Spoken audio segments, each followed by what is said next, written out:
Hello everyone, कैसे हो आप सब? मज़े में हो ना?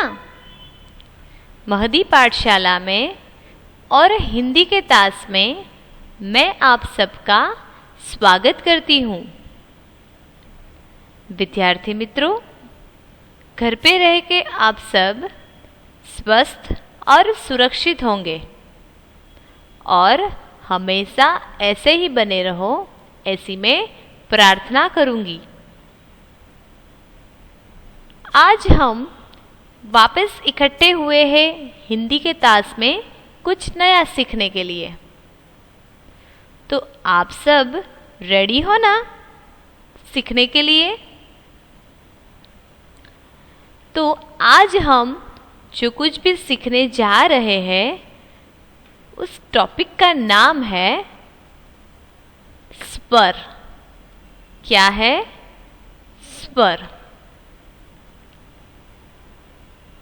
विद्यार्थी मित्रों, अगले तास में हम स्वर के बारे में सीख चुके हैं, इसलिए आज हम इसका सिर्फ रिवीजन करेंगे। इससे पहले हम क्या पढ़ चुके हैं वो एक बार देख ले। जैसे कि 1 से 10 तक की अंक शब्द में गिनती, फिर 11 से 20 तक की अंक और शब्द में गिनती, फिर ये स्वर के साथ शब्द भी सीख चुके हैं। फिर यह और वह, यानी कि यह मतलब आ और वह मतलब ते। कोई चीज हमसे अगर नजदीक हो तो बोला जाता है यह, और कोई चीज हमसे दूर हो तो बोला जाता है वह। तो ऐसे ही यह और वह के शब्द चित्र के साथ हम सीख चुके हैं। और कई सारे चित्र हैं जिसके नाम हम हिंदी में भी सीख चुके हैं, जो कि सबसे पहले हमने चित्र और नाम दोनों के साथ में भी हम सीख चुके हैं। हिंदी में हम इतना कुछ सीखे हैं और आज हम ये स्वर को वापस दोहरा रहे हैं और उसके आगे जो सीखने वाले हैं वो हम आगे आगे देखते जाएंगे।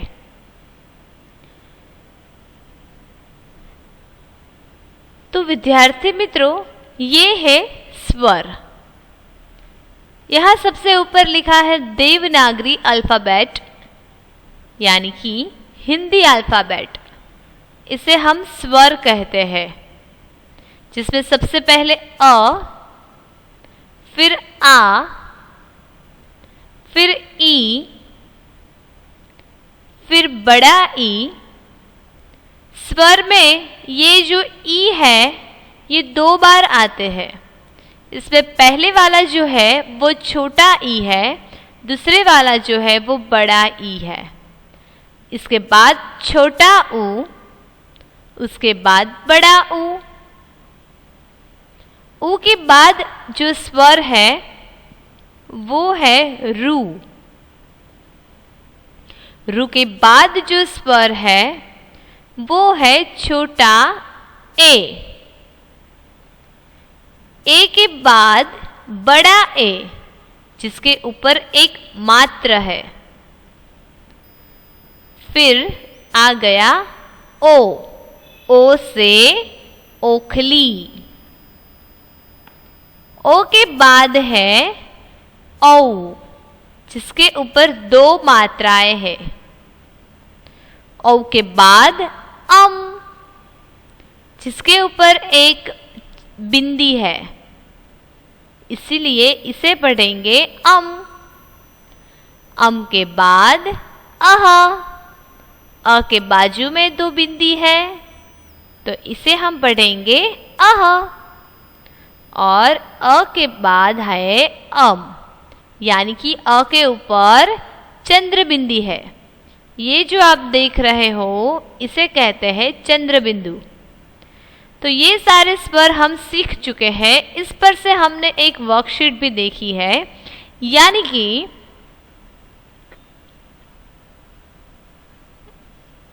ये जो आप देख रहे हो, इसके ऊपर ऐसी सूचना लिखी है कि खाली जगह भरो। जैसे कि आप इंग्लिश में सीखते होंगे मिसिंग लेटर्स। अगर ए के बाद खाली है और आया सी, तो ए और सी के बीच में क्या आता है? बी। उसी तरह से यहाँ पर भी मिसिंग लेटर है, यानी कि खाली जगह भरो। यहाँ पर हमें स्वर लिखने हैं। आई होप आप सबको ये याद ही होगा, क्योंकि मैंने आपको अच्छी तरह से ये सिखाया था और आपने होमवर्क भी किया है। वापस हम एक बार देख लेते हैं। सबसे पहले आया अ। अभी अ और यहाँ पे लिखा है ई, यानी कि छोटा ई। तो अ और ई के बीच में कौन सा स्वर आएगा? याद है आप सबको? तो वो है आ। हो गया अ आ ई। अभी ई के बाद कौन सा स्वर है? ये बहुत ही आसान है, क्योंकि यहाँ पे छोटा ई है, तो छोटे ई के बाद क्या आता है? बड़ा ई। तो आपको ऐसे ही याद रखना है, तो जल्दी से आपको समझ में आ जाएगा। आ गया बड़ा ई। इसके बाद कौन सा स्वर आएगा? ऊ। तो अभी बताइए, ये छोटा था या बड़ा? तो ये छोटा ऊ है और उसके बाद है बड़ा ऊ। इसके बाद हम सीखे थे रू। रू से ऋषि। अ आ ई ऊ और रू। रू के बाद जो स्वर आएगा वो है ए, यानी कि छोटा ए। उसके बाद आया है बड़ा ए, यानी कि आई। इसके बाद कौन सा स्वर आएगा? तो ये है ओ। अ के बाजू में सीधी रेखा और ऊपर एक मात्र, यानी हो गया ओ। अभी इसके बाद क्या आएगा? ये तो एकदम आसानी है, आप सबको पता चल ही गया होगा, क्योंकि ओ के बाद आता है औ। और ओ में एक मात्रा और औ में दो मात्राएं। तो चलो आ गया है, अभी आप देख लो। औ के बाद आया अम और अंत में अम के बाद अह। तो विद्यार्थी मित्रों, ये स्वर हम आगे के तास में सीख चुके थे, पर आप सबको मैंने वापस इसीलिए दोहराया क्योंकि आप सब भूल ना जाओ, इसीलिए। चलो अभी इसके आगे हम और क्या सीखेंगे, तो वो हम देख लेते हैं। यहाँ पे क्या लिखा है, पढ़ने की कोशिश कीजिए। यहाँ पे लिखा है व अण, उसके ऊपर ऐसे एक रैप करना होता है। फिर म के बाजू में सीधी रेखा यानी कि माँ। फिर ल के बाजू में सीधी रेखा यानी कि ला। वर्णमाला, इसे क्या पढ़ेंगे हम? वर्णमाला। विद्यार्थी मित्रों, जैसे ही हम आगे स्वर सीख चुके हैं, उसी तरह हमें वर्णमाला सीखनी है, जो स्वर से भी बड़ी है, जिसमें बहुत सारे अक्षर मूलाक्षर होते हैं। तो अभी आप सबको मेरे साथ ही अपनी बुक में लिखना है। तो अभी तक भी जिन्होंने बुक अपने साथ नहीं रखी है वो जल्दी से बुक और पेंसिल ले लो और यहाँ पे जो हम सीखे वो आप सबको लिखना है। तो सबसे पहले आप यही सूचना लिख दो, वर्णमाला। इसके ऊपर आज की तारीख लिखनी है, फिर सब्जेक्ट हिंदी लिखना है और ये हेडिंग में लिखना है वर्णमाला।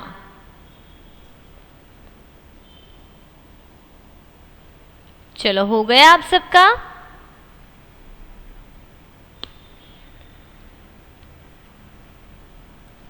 यहां पे आप जो देख रहे हो ये है वर्णमाला, जो क से शुरू होता है और ज्ञ पे खत्म होता है। क से ज्ञ का जो है वो हिंदी कक्को, जिसे हिंदी में वर्णमाला भी कहा जाता है। सबसे पहले हम देखेंगे कि वर्णमाला में सबसे पहला अक्षर, सबसे पहला वर्ण कौन सा है। तो ये है क। क के बाद आया है ख। क से कमल, फिर क के बाद है ख। तो ख से क्या हुआ? खरगोश। फिर आया ग। तो ग से गमला,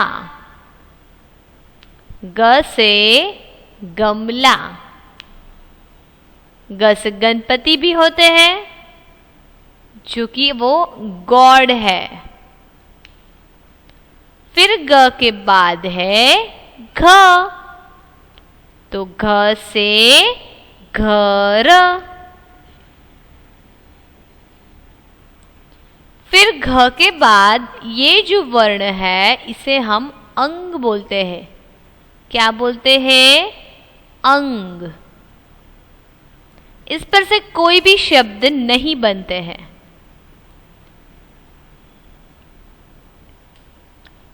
उसके बाद आया है च, जो कि आप यहाँ पे देख रहे हो। क्या है ये? च। च से चरखा। हमने कहाँ तक सीखा? क, ख। एक बार वापस हम देख लेते हैं।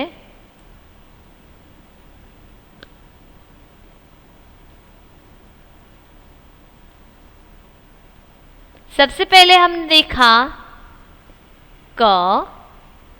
क के बाद सीखे ख। ख के बाद सीखा ग। ग के बाद सीखा घ।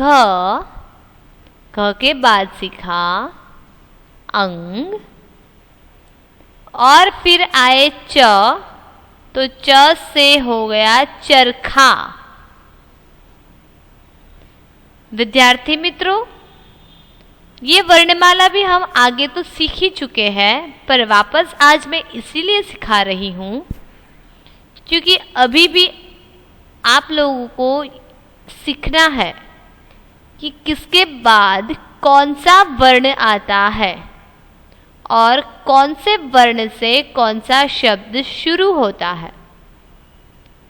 तो ये सब आपको खास ध्यान में रखना है और याद करना है कि क से कमल होता है, क से कलम भी होती है, क से कबूतर भी होते हैं।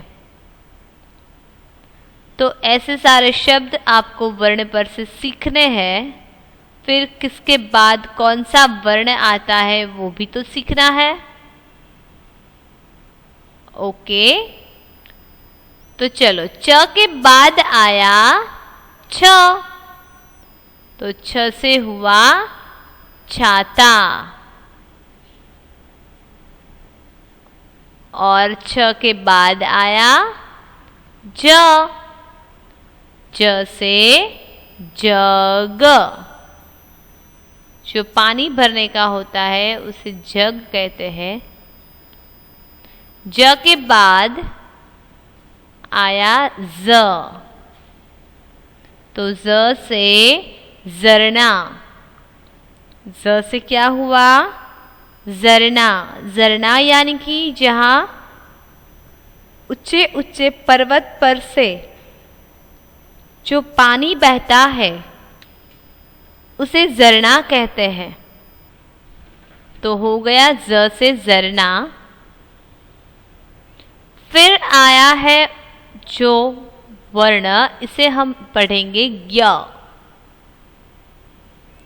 उसके बाद है ट। ट से टमाटर। क्या है? ट से टमाटर। इसके बाद है ठ। ठ से ठठेरा। ठठेरा यानी कि कोई भी बर्तन को जो टिपते हैं उस इंसान को हम ठठेरा कहते हैं। फिर आया है ड। ड से डमरू। ड से डमरू। उसके बाद है ढ। ढ से ढक्कन।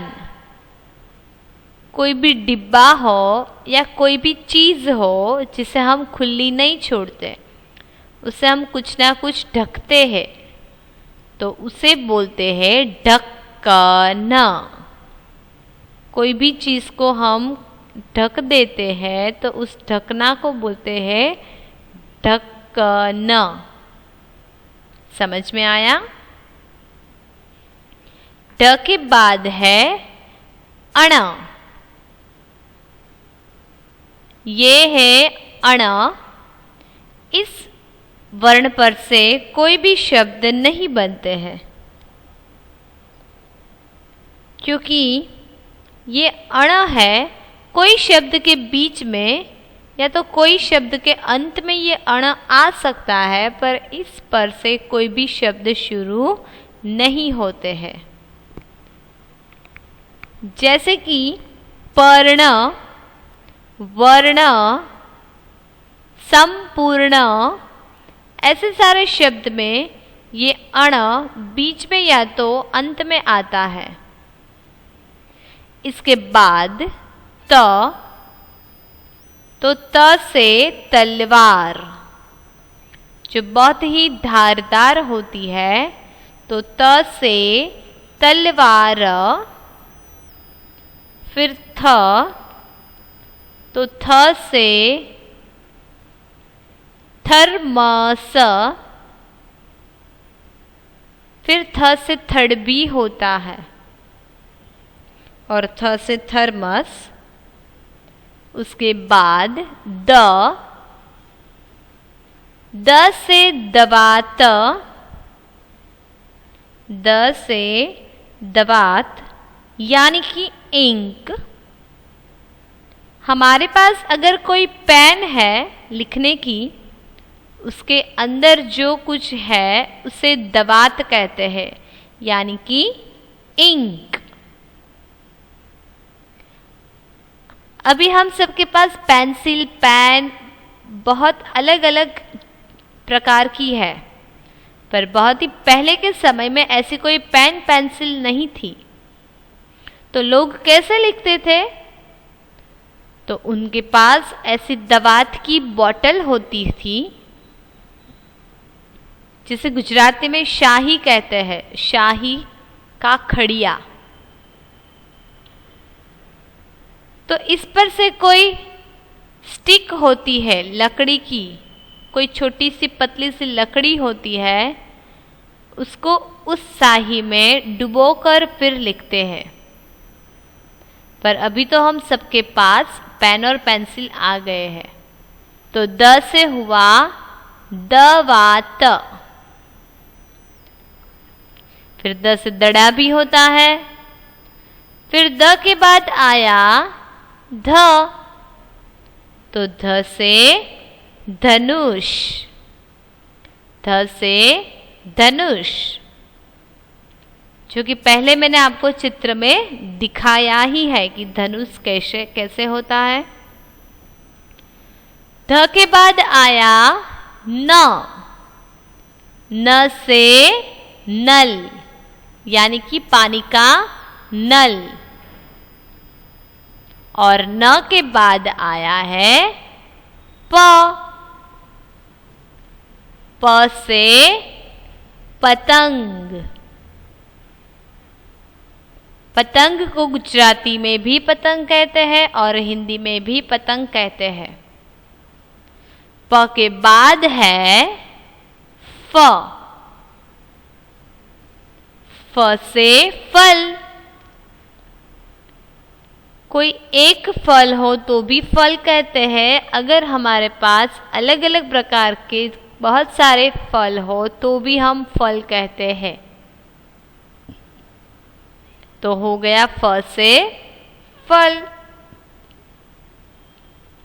मैंने आपको पहले भी समझाया था, आज वापस समझा रही हूं कि इन पूरी वर्णमाला में ये क, यहाँ पे आप देख सकते हो सबसे पहले वाला वर्ण क और ये फ दोनों दिखने में सेम है, पर इन दोनों में फर्क क्या है? क में यहाँ की जो ये लाइन है वो राउंड में है और फ की ये जो लाइन है ये यहाँ पे सीधी है, यानी कि ऊपर की लाइन को ऐसे टच करना है। अगर क की जगह फ लिख दिया और फ की जगह क लिख दिया तो ये रॉन्ग हो सकता है। इसके बाद ब, ब से बकरी, ब से बतख भी होता है। फिर भ, भ से भगवान, फिर भ से भजन भी होते हैं। फिर आया म, तो म से मछली, म से मिर्ची भी होती है। फिर आया य से यज्ञ, य से यज्ञ। फिर आया र, तो र से रथ। फिर आया ल, तो ल से लड़का, ल से लड़की भी होता है। फिर आया व, तो व से वजन, व से वचन भी होता है। फिर आया श, श से शरबत। फिर दूसरे वाला श, इससे षटकोण।